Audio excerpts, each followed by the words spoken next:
Welcome, ladies and gentlemen.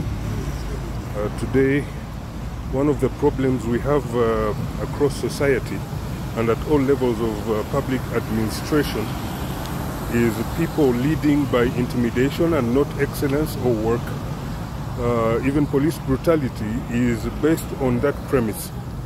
99.99% of Ugandans have been raised to believe in corporal punishment as the solution, not knowing that it limits people psychologically to believe in fear.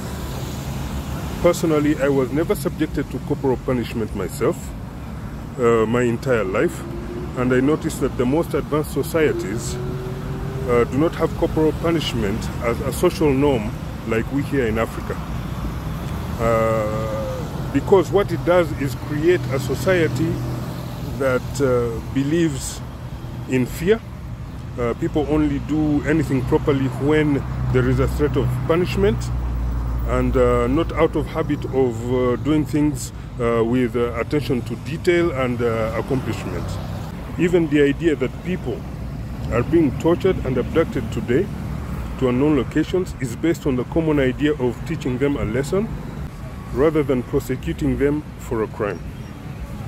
Police and security officers should understand the bigger picture of their job, and this is one of the main problems we have here in Africa, because generally this ends up leading to abuse and a society used to substandard work or providing substandard services, and people having no red lines or values when nobody is looking.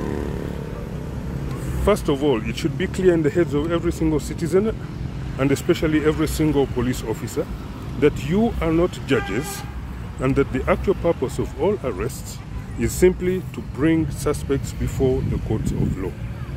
Obviously, in the case of law enforcement, that can only be done if the suspect is alive and in reasonable good health. If all that is not abundantly and repeatedly explained to law enforcement institutions, it leads to leaders and local police officers continuing to misunderstand their powers or even abusing their powers, taking punishment into their own hands, including by conducting heinous extrajudicial acts, when in reality the police's one job is simply to take suspects to courts of law.